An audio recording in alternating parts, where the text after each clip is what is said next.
ഞാൻ ഇച്ചിരി മീൻ കൊണ്ട് തന്നതിന് ഇതൊക്കെ എന്തിനാണെന്നറിയേ? മീനിന്റെ കാര്യം പോകട്ടെ, 100-300 രൂപ വിലയുള്ള എന്റെ കണ്ണമ്മേനെ രക്ഷിച്ച തോമാച്ചനെ ഞാൻ എന്നാ തന്നാ മതിയാകും. തോമാച്ചനെ ഒന്ന് സൽക്കരിക്കാൻ വേണ്ടി ഞാൻ അന്ന് മുതൽ കാത്തുവെച്ചോണ്ടിരിക്കുന്നതാണ്. അങ്ങോട്ട് ഇരിയുന്നേ, ഇതൊന്ന് കുടിച്ചേ, എന്നിട്ട് ഈ അപ്പം കോഴിയിറച്ചിയും കൂടെ ഒന്ന് തിന്നേ കാണട്ട്. ഇന്ന് വൈകുന്നേരം ചുട്ട അപ്പമാണ്, ചൂട് മാറി കാണുകയില്ല. തിന്നണേനെ കൊണ്ടൊന്നുമില്ല, പക്ഷേ ഈ ചാരായം കുടിച്ചെന്ന് തറതി അറിഞ്ഞാ. ഓ, ഇത്തിരി ചാരായം കുടിച്ചെന്ന് വെച്ച് തറതി എടുത്ത് വഴക്കൊന്നും ഉണ്ടാക്കാൻ വരികയില്ല. ദേ ഇതങ്ങാണ്ട് കുടിച്ചേ, നല്ല ഒന്നാം തരം നാടൻ സാധനമാ തോമാച്ച, മരുന്നിട്ട് മാറ്റിയതാ, നീർക്കെട്ടിനൊക്കെ ഫസ്റ്റാ. അങ്ങോട്ട് കുടിക്കേ.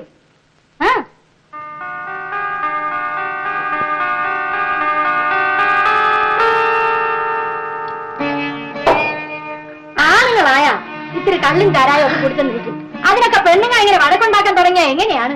പക്ഷെ തറവിയുടെ പോക്കൊന്ന് വേറെ, അവൾക്ക് എന്ത് കണ്ടാലും കരിയാ. അത് ശരീരപ്രകൃതത്തിന്റേതായിരിക്കും. അതല്ല മറിയേ, അവൾക്ക് ഒന്നിനും മേല, വലിവല്ലേ അവൾക്ക്. അയ്യോ പാവം. ഇതും കൂടെ അങ്ങോട്ട് കുടിച്ചിട്ട് ആ ഇറച്ചി അങ്ങോട്ട് വാരത്തില്ല.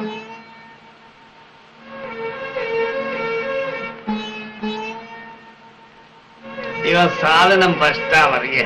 എന്താണ് കൊണ്ടാ? കൊള്ളുന്നുണ്ട്. അല്ല ഇതും കൂടെ അങ്ങോട്ട് ചെല്ലട്ടെ.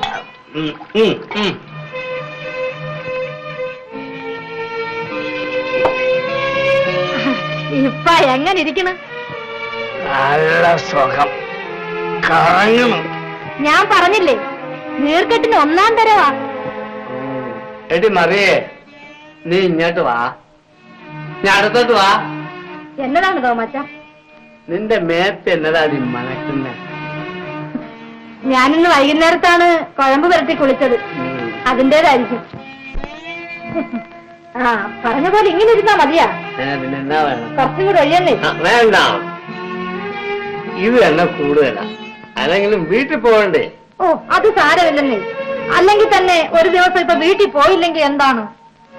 വീട്ടിൽ പോവാണ്ട് അപ്പോ ഞാനും ഒരു മനുഷ്യത്തി അല്ലേ തോമാച്ച? തോമാച്ചൻ പിന്നെ ഇത്ര പേടിക്കണത് എന്നാത്തിനാണ്? എനിക്ക് മര്യാദ പേടിയില്ല, തറതി എങ്ങാനോ ഇതറിഞ്ഞാ. അതെങ്ങനെ അറിയാനാണെന്നേ? തോമാച്ചൻ പറയാതിരുന്നാ മതി, ഞാൻ ഒട്ടും പറയുകയില്ല. എന്നാ പിന്നെ എന്നാ ഇതുകൂടെ അങ്ങോട്ട് കുടിയല്ലേ?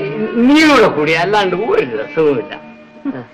തോമാച്ചൻ പകുതി കുടിച്ചിട്ട് ഇങ്ങോട്ട് അല്ല, ഇങ്ങനെ ഒറ്റയ്ക്ക് കഴിയാനാണോ വിചാരിച്ചേക്കണേ? എന്നൊന്നുമില്ല, കർത്താവ് എന്തെങ്കിലും നിശ്ചയിച്ചിട്ടുണ്ടാവും.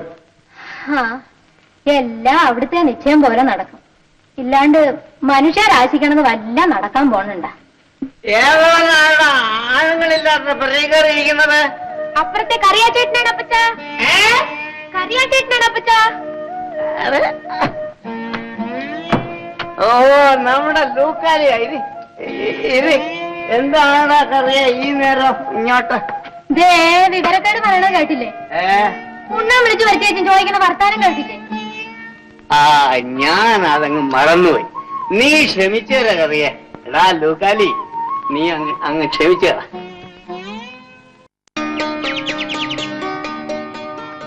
അങ്ങനെ മേരി വീണ്ടും വന്നു. ഞാൻ ഈ തൊട്ടിയെടുക്കാൻ വന്നതാണ്. ഞാൻ പറഞ്ഞത് മേരി വെള്ളം കോരാൻ വന്ന കാര്യമാണ്. മേരി വന്നതല്ല, ഞാൻ വരുത്തിയതാണ്. മേരി, അയ്യോ, ഇവിടെ ആരെങ്കിലും വെള്ളം കോരാൻ വരും. അതുകൊണ്ടെന്താ, നമുക്കിവിടെ നിന്ന് സംസാരിച്ചുകൂടെ? മേരിയെ കാത്ത് കാത്ത് എത്ര ദിവസം ഞാനവിടെ നിന്നറിയാമോ? ഒരു ദിവസം പോലും ഒന്നു വരാൻ തോന്നിയില്ലല്ലോ.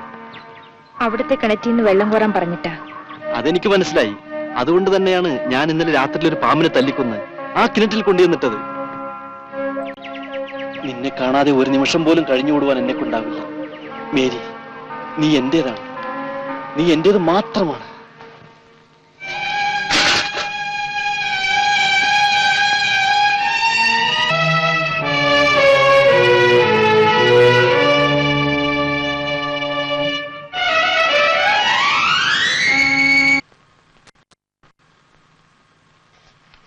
ഒന്ന് പതുക്കേട്ടടി. അമ്മച്ചിയുടെ തല പുഴുത്തിരിക്കണം.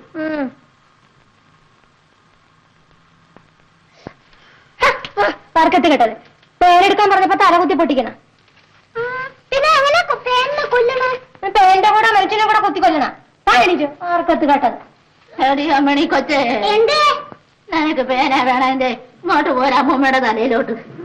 അവക്ക് വലുവിന്റെ കലിയ. അതെ അങ്ങാടിയില് കാണിച്ചു. മേരിയേ, മേരിക്കുട്ടി എന്നാണ് മറിയേ? പള്ളിയിൽ പോകുമ്പോ ഇതിലേ വരണമെന്ന് മേരി പറഞ്ഞിരുന്നു.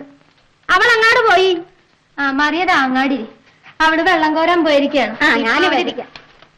അമ്മച്ചി, ഞാനും ഇതിന്റെ കൂട്ടത്തെ പള്ളിയിൽ പോട്ടെ? നമുക്ക് രണ്ടുപേർക്കും കൂടി വൈകുന്നേരത്തെ കുർബാനയ്ക്ക് പോകാമെന്ന് പറഞ്ഞില്ലായിരുന്ന? പിന്നെയും പിന്നെ അത് തന്നെ പറഞ്ഞോണ്ടിരിക്കുന്നത് എന്തിനാണ്? വൈകുന്നേരം പോകുന്നതും കാലത്തെ പോകുന്നതും ഒന്നുപോലല്ലേ ചേട്ടത്തി? ഇപ്പോഴാണെങ്കിൽ നമുക്കെല്ലാവർക്കും ചേർന്നൊരു ശേലിന് അങ്ങനെ പോവുകയും ചെയ്യാം. ഞാൻ ഈ പെടുന്ന പാട് നീ കണ്ടില്ലയോ മറി? ഈ വലിയും വെച്ചോണ്ട് എനിക്ക് അവിടെ വരെ നടക്കാൻ മേല. വൈകുന്നേരം ആവുമ്പോ ഒരു കുറവ് കിട്ടും. പറഞ്ഞതുപോലെ ഈ വലിവിങ്ങനെ വന്നും പോയി നിൽക്കുകയാണോ ചേട്ടത്തി? ഒന്നും പറയണ്ട എന്റെ മറി. കൊച്ചിയെ വെച്ച് കറുത്തവാവ് അടുക്കുമ്പോഴെങ്ങാനും ഒരു വലിയ ഉണ്ടാകുമായിരുന്നു. പുറമ്പോക്കി വന്ന പിന്നെ തോന്നുമ്പോഴൊക്കെയാണ്. ആ എന്നാ തണുപ്പിന്റേതായിരിക്കും. എടി മറിയേ, അവക്ക് മേലെങ്കി അവള് വരണ്ടാടി. ഞാൻ കൂടെ വരാൻ പള്ളിയിലോട്ട്. എന്റെ പൊന്നമ്മച്ചി, എന്റെ കൂടെ ഒന്നും വരണ്ട. അമ്മച്ചീനെ കൊണ്ട് പോയിട്ട് വരുമ്പോ നേരെ വിരട്ടും. കടയിലാണെങ്കിൽ ആള് വന്നോണ്ടിരിക്കുക. അത്ര വലിയ ആള് വരവാണെങ്കിൽ പിന്നെ നീ എന്നാതിനാണടി ഇപ്പൊ ഇങ്ങോട്ട് വന്നത്? ആഹാ, മേരി വന്നല്ല. പള്ളി പോകണ്ടേ? നിന്റെ മുഖത്ത് മുഖത്തെന്താ ഒരു പൂതിയളക്കം? ഓ പിന്നെ ഒരു സ്ഥിതി കണ്ടില്ലേ? കറിയാച്ചേട്ടന്റെ സാരി ഉടുത്തോണ്ട് പോണത് ഓർത്തിട്ടാ. താരകാരുതി.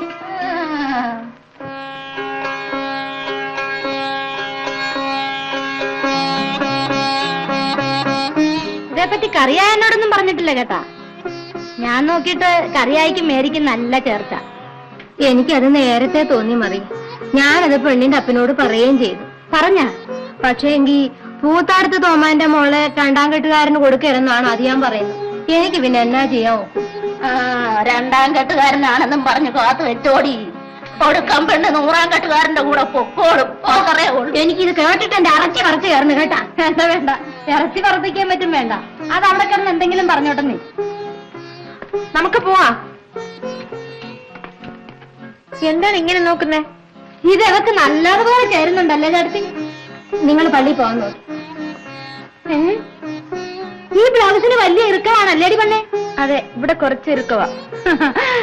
ഇനി ഇറുക്കവും മുറുക്കവും ഒക്കെ കൂടിക്കൂടി വരികയേ ഉള്ളൂ അല്ലേ ചേട്ടത്തി? അത് വിധം പറയാൻ നിങ്ങൾ പള്ളി പോണെങ്കിൽ പോകാൻ നോക്കിനെ. പടി പെണ്ണെ.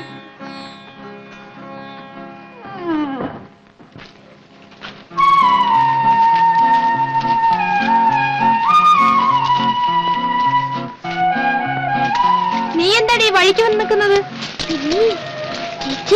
ഒരു എഴുത്താ. ആര് തന്നു? കറിയാച്ചേട്ടൻ തന്നതാ. ചേച്ചി പള്ളിന്ന് വരുമ്പോ ആരും കാണാണ്ട് തരണമെന്ന് പറഞ്ഞു. കറിയാച്ചേട്ടൻ എനിക്ക് ഇത്തിരി മുട്ടായി തന്നു ചേച്ചി. എന്നിട്ട് എവിടെയാണ് എഴുത്ത്? ഇത് ആരോടെങ്കിലും പറഞ്ഞോ? അമ്മച്ചി കൂടെ അറിയാതിരിക്കാനല്ലേ ഞാൻ ഇവിടെ വന്നിരുന്നത്. നീ ആരുടെ പറയരുത് കേട്ടോ. ചേച്ചി മുട്ടായി വാങ്ങിച്ചു തരാം.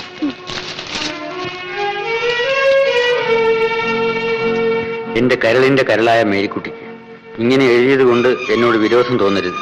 മേരിക്കുട്ടിനെ കണ്ടത് മുതൽ ഞാൻ എല്ലാം മറന്നിരിക്കുകയാണ്. കർത്താവാണ് മേരിക്കുട്ടിനെ എനിക്ക് കാണിച്ചു തന്നത്.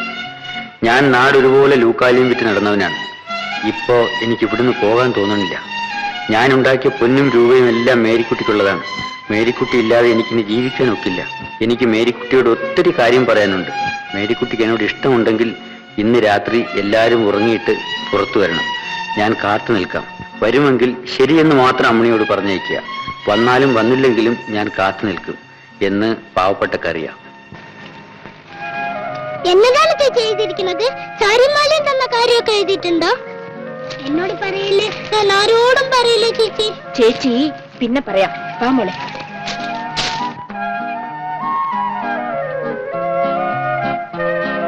നീ ഇതുവരെ എവിടെയായിരുന്നടി? ഞാൻ പള്ളി പോയിരിക്കല്ലായിരുന്നോ? അതിന് ഇത്രയും താമസിക്കണ? വല്ലാന്റെയും പൊന്നാണ് കഴുത്ത കിടക്കുന്നത്. ആരെങ്കിലും പിടിച്ചു പറിച്ചോണ്ട് പോയെന്നല്ലേ ഞാൻ കരുതിയത്. പിന്നെ പകലല്ലേ പിടിച്ചു പറയും. നീ എവിടെയായിരുന്നടി? ഞാനില്ല. നീ ഇല്ല, ഇങ്ങോട്ട് വാ.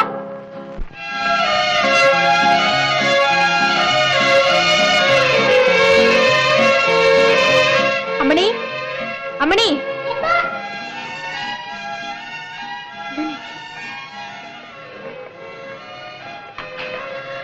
ആർക്കും പറയല്ലോ കേട്ടോ. എന്നാ അമ്മച്ചി കാണാതെ പോയിട്ട് വാ. ശരി.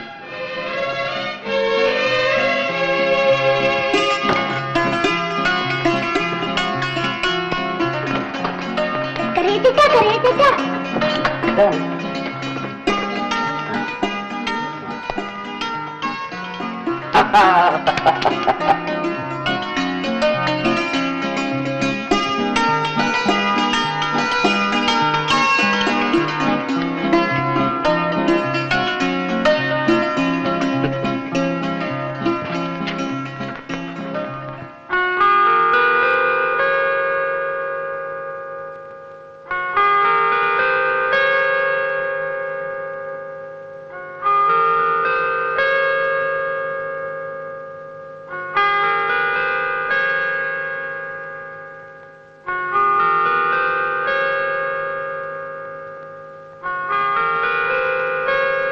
ഞാലിപ്പൂവൻ വാഴപ്പൂ പോലെ ഞാറ്റുവേല കുളിര് പോലെ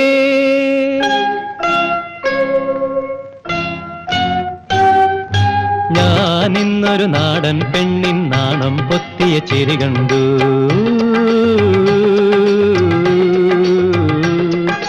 ഞാലിപ്പൂവൻ വാഴപ്പൂ പോലെ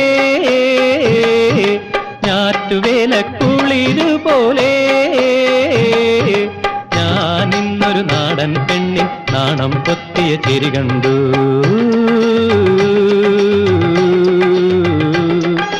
ഞാലിപ്പൂവൻ വാഴപ്പൂ പോലെ.